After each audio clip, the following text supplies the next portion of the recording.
Last time on The Flash here at Comicstorian, we entered into Flash Year 1 as Barry Allen was trying to remember something from his past that will help him face off against the new forces, the Strength Force, the Sage Force, and the Still Force. He was remembering his first year as the Flash, and he had journeyed to the future where he met Old Man Flash and discovered a villain known as Turtle was going to take over. He went back to his proper time to try and prevent all of this from happening, but in his attempts to save Iris, he returned home and fell to the ground in a pool of his own blood. This is the Comicstorian channel, where we take some of your favorite pop culture characters and tell you the stories within their comic books, video games, and movies. And we break down those storylines into audio dramas, allowing you to enjoy it while carrying on with your busy day. Now today we're going to be covering Flash issues 73, 74, and 75.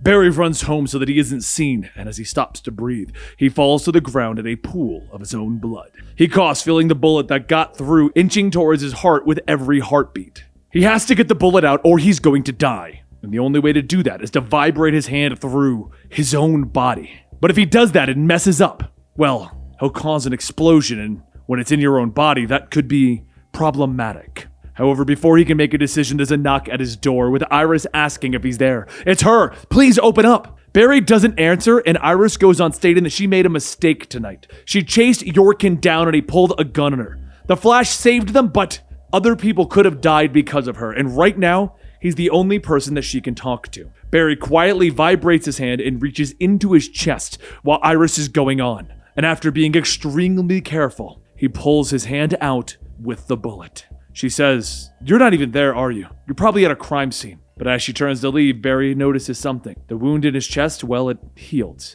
Without wasting any more time, Barry steps out stating that he's sorry, he was just in the shower. He heard what she said, by the way. She runs into his arms and Barry tells her that it's okay. Everything's going to be okay, Iris. The next morning, as Iris leaves her work, Barry can't help but think about Turtle. Did stopping Turtle then prevent the horrible future that he had seen? Are they still destined to repeat everything? He has to find out. So he heads over to Iron Heights, and as he enters the room, Turtle says, "Come to see the freak?" Barry tells him no. He works for Central City Crime Lab, and he needs to get his fingerprints. It seems the ones that they got earlier weren't any good. Turtle says that his fingerprints won't be in any system. He's a nobody. So Barry sets his things down, stating that everyone is somebody. He had a life before all of this. Turtle tells him he did once. From a young age, he was always a little smarter than the others. He finished school early and became a scientist. Soon after that, he met his wife and had a family. But during his time as a scientist, he discovered a mysterious energy, one that kept the universe moving forward and never looked back. The experiment was going as planned, but then it accelerated too quickly and it became out of control. He should have stopped it there, but he could feel how powerful it was and he froze as time slowed. And that's when there was an explosion. The energy had done something to him. It had taken something away, slowed him down to a crawl. His family stayed with him and they supported him, but over the years, they grew old while he stayed the same. Death never came. He is immortal, cursed to outlive his loved ones. He tried to learn more about the energy so that he could control it. His family loved him and worried that he was becoming obsessed. But then they helped him realize that their love was what was holding him back. Through his family's sacrifice, he learned that he could drain the forces that push life forward to help him get back to normal. But it was fleeting. So he planned and he ran experiments, but he needed funds. The bank robbery was supposed to fix that, but instead the Flash showed up and stopped him. But there's one thing that the Flash could never outrun: death. And Turtle will always be alive. Barry then asks him why is he telling him this, and Turtle holds out his hand, telling him, "I can feel a connection between us. Did you really think you wouldn't be recognized?" Barry pulls his hand away, stating, "I don't know what any of that means." And Turtle tells him, "Don't worry. Your secret is safe. But know this, I will make a plan. It will take countless years. But in the end, I will win." Barry rushes out of the prison and back to the lab, trying to figure out something that could stop Turtle. But there's nothing that he can do to stop him. If he lets the future happen again, then it's all his fault. Just then, Iris knocks on the office door asking if everything's okay. They were supposed to have dinner tonight. Barry tries to clean up, stating that he can't. There's just too many cases that he's on and he needs to solve them. Maybe stop them from ever even happening. Iris says that he knows that he can't do that, right? He can't control the future. No one can. Iris then looks over at the desk and sees a picture and asks if this is about his mother's death. If they're going to work things out, he can't hold back anything. He has to tell her what is going on. So Barry begins to state that his mother, she was... But before he could finish, a bolt of green lightning strikes through the window, throwing both Barry and Iris to the ground. Barry gets up, hurrying to the window to see what is going on, and that's when there's a crack-a-boom. Barry can hear the voice. I told you that day you came to see me in Iron Heights, Flash. I win. Out on the street, the future Turtle holds Old Man Flash in chains while he forces him to run the cosmic treadmill. Turtle calls out to Barry again, telling him that he knows that he can hear him. Come out! Barry quickly grabs Iris by the arm, telling her that they need to leave, but Iris pulls away, stating that she can't. She needs to get out there and get help. Someone has to chase the story. She doesn't do it for the headline, she does it because people deserve to know the truth. If he stands still trying to avoid the crazy will come for him. The words ring inside of Barry's head. That's what the older Flash told him when he was in the future. But she's right, it doesn't change the fact that what is going on is going to be hard to run from when his legs shake from fright. Out on the street, Turtle pulls on the chain, telling Barry, gaze upon your home. It wouldn't feel right without you here to witness this. Seconds later, there's a red blur as tornadoes sweep the guards off their feet, and Turtle smiles. There he is, the young Flash. Late! Barry charges in, telling him, better late than never. Turtle slows Barry down, punching him with his giant fist of energy, stating, no matter the age, you always rush into things you do not know. Barry stops himself from being knocked back further, and he tells himself that Turtle is right. He needs to use his speed and his head. Turtle then uses his energy, sending a shockwave into a building, snapping it in half, telling him, this is the day I take the Flash's hope. The building begins to fall all around Barry as he runs through the gaps and circles around on Turtle. But just then, Turtle feels a tug on the chains, and Barry picks up Old Man Flash running away. Turtle shouts to his men to find them. Today will be the Flash's final race! And a few moments later, Barry stops inside his lab asking what happened. Old Man Flash coughs, telling him that after he went back, King Turtle made him use the cosmic treadmill to follow, but he drained his speed at the same time. He already saw this happening. No matter what they do, they lose today. Barry sits Old Man Flash up, asking, what is Turtle trying to do? And Old Man Flash says, slow down time. He needs a connection between our two timelines. Constructing the shell here creates a tether back between the present and the future. He's planning on using it to drag every flow of time and motion in the multiverse. It's like placing an anchor in the present that will slam the multiverse to a screeching halt. Turtle already took my speed, but he needs more. There's no way for us to break this loop without risking a time paradox. That's why I need to make sure that Turtle never gets his hands on you. He can never drain your speed. You need to run or risk dooming all of reality to ruin. Barry pauses, asking, that's my only option? To do nothing? It's just like the night my mother died. I just stood there while the paramedics took her body away. I could only watch. But ever since then, I've been pessimistic and afraid of the future. But the future is here. There's nothing I can do about it. Old Man Flash looks over at the old box, asking if those are their mother's comics. God, we wanted to be just like them, huh? A superhero, always knowing what was the right thing to do. I was so afraid. How could I have let things get so bad? Old Man Flash sets the comic book back down, telling him, tell me about Iris. What was your first date like? I can't remember the details. It was breakfast, right? Barry laughs, telling him no. It was dinner, but we ate breakfast. It was the first day that I fought Turtle. I wasn't even sure it was a date, but after that, we walked in the park. I used to be so worried about the future, but with Iris, as we walked, I lost track of time. I knew it then, after that night, that she was the one. The kind of person you only get to meet once in a lifetime. Always brave. No matter the risk, she always runs into danger. Barry then picks up the ring that he's been working on, stating, she doesn't just ground me, she inspires me. And that's why I'm going after Turtle. Old Man Flash gets up, telling him, it's not worth the risk. Turtle wants you to go. If he wins, the whole multiverse will be in danger. Barry thinks back to what he said when he was younger. That even if bad things could happen, heroes never let something like that hold them back. Old Man Flash tries to stop Barry, but Barry pushes him off, shouting, that's not what heroes do! You told me to never forget what our mother said. Sorry. But this time, I'm taking her advice. Barry slides on the ring, and as he runs, it opens up, revealing a costume. Up on the shell, Turtle looks out, stating that he's waited a long time for this. But just then, Iris shouts to let her go. Turtle turns back, telling her that she would be perfect to tell his story. You can tell everyone about what happened to me and how my family held me back. Iris scoffs, stating that she would never put a story like that out. And Turtle laughs, stating, I know your future. I know about your family, your deaths. I could tell you everything. But Barry shouts, you aren't talking to anyone, and I'm done running away. He runs in wearing the current day costume, with Turtle telling him, this is new. Are you finally ready to hand over your speed? Barry stops him, asking, do you know what the first thing that you said when we met was? And the Turtle tells him, it was end of the line, which reminds me, you did teach me something over the years, that not everyone holds me back. Just then, Barry can hear Turtle's voice speaking, but much slower. The present-day Turtle steps down. Slow and steady wins the race, and Flash dies at the finish. King Turtle fires off an energy blast to slow Barry down, shouting, this is my destiny!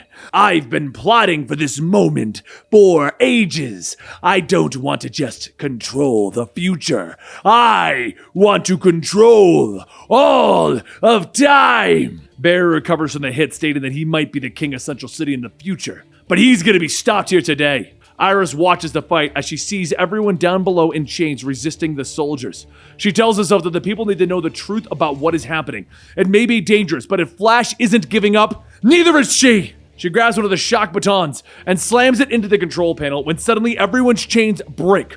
The people start to rally together, yelling that they have to help the Flash. No one takes over their city. Barry punches into King Turtle, telling him, you're just a small man who blames everyone else for his own problems. King Turtle stumbles back, telling his younger self, handle the revolution while I take care of the Flash once and for all. As Turtle walks up the stairs to handle Iris, King Turtle grabs Barry, telling him, you should have run away. In every timeline, you escape to save yourself. The future is finished.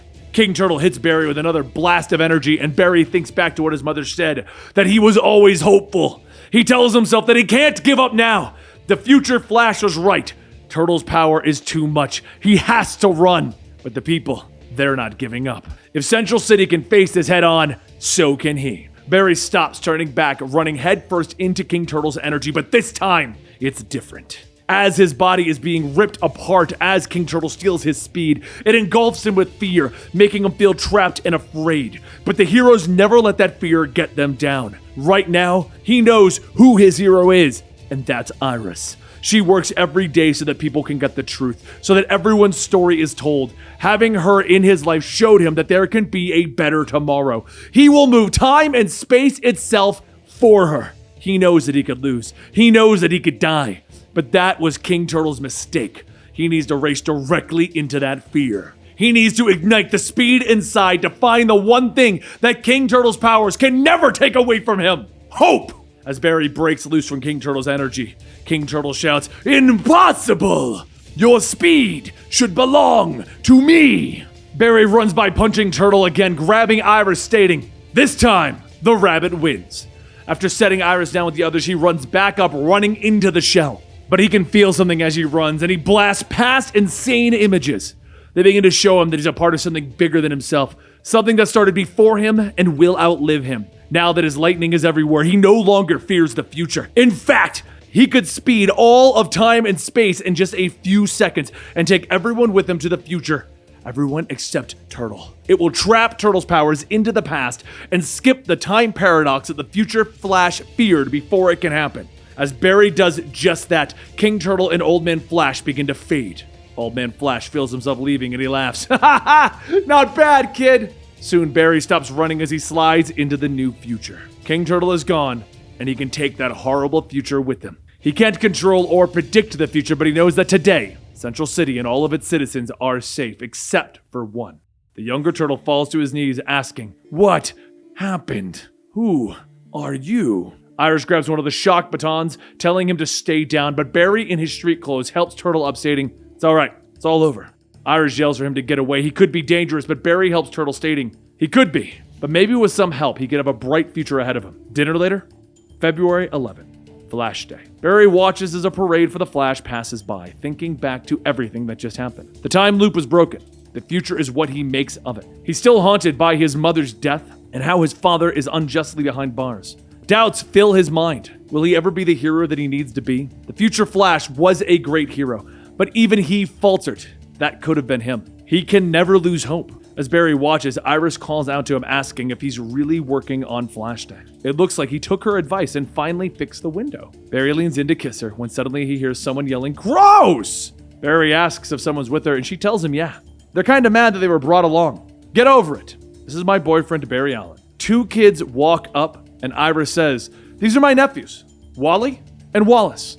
They're both visiting today so that we can see the Flash parade. Wally here is the president of the Flash fan club in his own town." And just then, Iris's phone goes off and she sighs, telling herself that she needs to take this. She can take Wallace, but can Barry watch Wally for a moment? As Iris hurries off, Barry says, "So, there's a Flash fan club?" And Wally tells him, "Yeah, I read all of Iris's articles about him. I was kind of hoping the Flash would show up so I could tell him that the Flash helped me through the hard times. Flash showed me that there's always hope for tomorrow. He's like something out of a comic book." I'm pretty sure the Flash heard that, and it's probably going to make his year. But what if I were to tell you that, me and the Flash are friends? Meeting Wally there made Barry, for the first time in a long time, feel optimistic. He knows he has a long road ahead of him, and it will be bumpy at times. But if he remembers this year, he can run to the path to be a hero that he needs to be.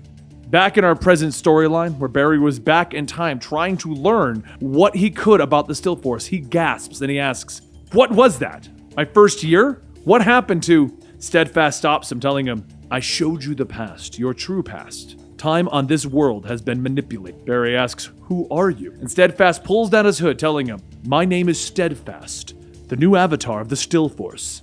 Allow me to give you a glimpse into your own past, so that you may understand why I have shown you these visions. Forever, I chose a life of solitude, until the Force barrier was broken, and I was cursed with the Still Force, and the knowledge of time that comes with it.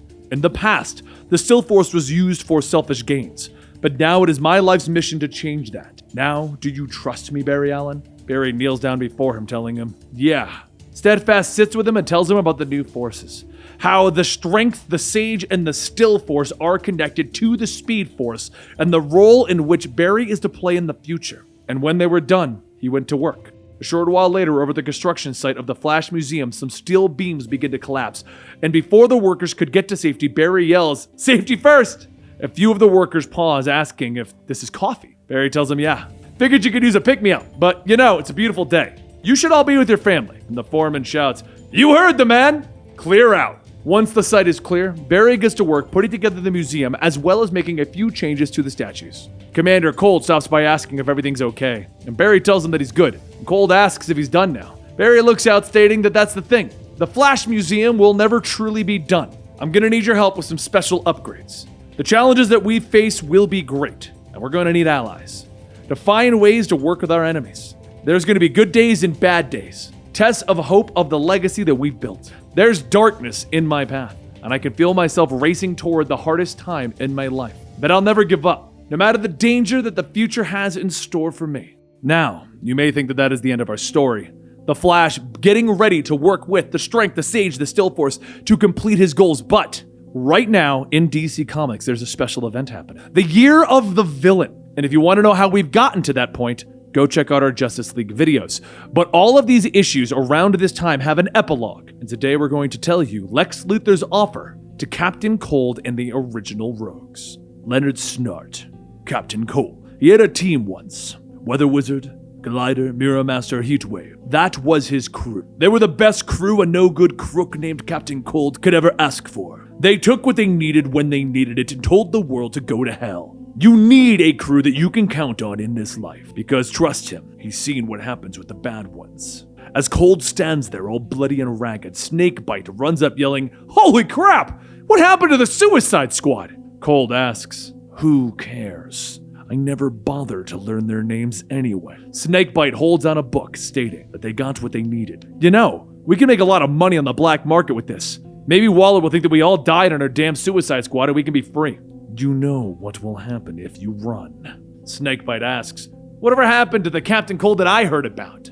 The one who would stick it to the man every chance he got? Where's the rogue? Snakebite turns and runs back, stating, you might be content living this life of servitude, but Waller is not my master. Cold doesn't bother running after him because he knows what's about to happen. There's a quiet boom as Snakebite's head explodes. Cold picks up the book and he begins to make his way to the extraction. He gets on the helicopter and returns to Belle Reve, turning over his weapons and heading to the south. He figured when he got here, he'd make the best of it, be a real team player. But watching his teammates die got old real fast. After a while, he was just going through the motions, doing whatever he could to keep up a living, playing it safe, just like his good-for-nothing old man. His dad was just a loser who hated his family. He took whatever hardships threw at him and gave up. Cold knew to be nothing like him. He was going to be somebody, take care of his family but before he could finish that thought, a guard opens his cell telling him to get up. Time to die. Cold tells him, I just got back from a mission. And the guard says, does it look like I care? Special request for you, loser.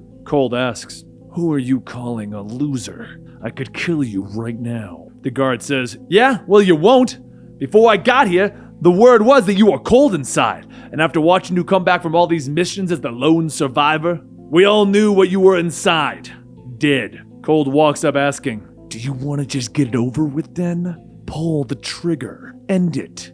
Kill me. Blow up my damn head. Do it. That's when there is an explosion, but not the brain bomb in Cold's head. The guard's headless body falls to the ground and then a second explosion knocks out the wall. Cold gets up asking, what is going on? Is it snowing? A small drone flies in telling Cold, do not be alarmed. I have sent this drone from the Legion of Doom headquarters to free you, to deliver a message. It snows because we used the technology that I have created. I wanted you to see what could be done if you had dreamed bigger than you have in the past. Leonard Snart, we have fought side by side. We have walked the path of the righteous that would give us a better future. And we were both wrong. Cole asks, is that so? Word in Belle Reve is that you kicked the bucket. And Lex tells him, I have evolved. I have come with an offer. Your freedom is just the beginning. I know what your cold heart has always craved. Cole tells him, I'm game for whatever you're up to, under one condition. The rogues get the same deal. First, I take care of my family. Then, we take care of the Flash. And there you have it! The entirety of Flash Year 1. Unlike other channels, we didn't rush that out. I waited for the entirety of Year 1 to come to a close, and you get Year of the Villain at the end of the entire thing. So if you want to know what's going on, Flash has been fighting against these 4 other forces, but now we know in the past that he discovered how to use these before. This actually opens up a whole bunch of doors. First, we got the Flash's new origin. Then we got to discover that Wally and Wallace are back in the appropriate timeline. It was a very minor note to bring Wally back to the proper timeline, but it gave us the origin of Wally West in this rebirth timeline. And on top of all of that, we have the Year of the Villain starting, which has started up with Lex Luthor taking over the entirety of the world, coinciding with the end of this Flash issue. Now, if you want to know how that happened, go check out our Justice League video, and I'll give you the link to that down below because that's a part of the whole 6th dimension thing when the Legion of Doom took over, okay? But what do you think about all of this? And are you ready for what's next? Because let's just think about this for a moment. If the Speed Force is supposed to be the champion out of all 4 of these forces, well, you know, Barry isn't the only Speed Force wielder, is he? No. Barry might want to work with the Strength, the Sage, and the Still Force, but what if the other wielders of the Speed Force want nothing to do with that? And what if the Speed Force has its own weapon to battle against all of the forces? Oh, you might want to subscribe to find out where this is going because it's not going to be a clean-cut finale to what we're dealing with right now. It gets epic as all hell. I'll see you guys next time right here at Comicstorian. Don't forget to subscribe, press that like button, and leave me a comment down below about what you're enjoying about this Flash Rebirth run. I'll see you very soon with the next part because the show is back, baby! And that means you all want to see videos. I'll see you then.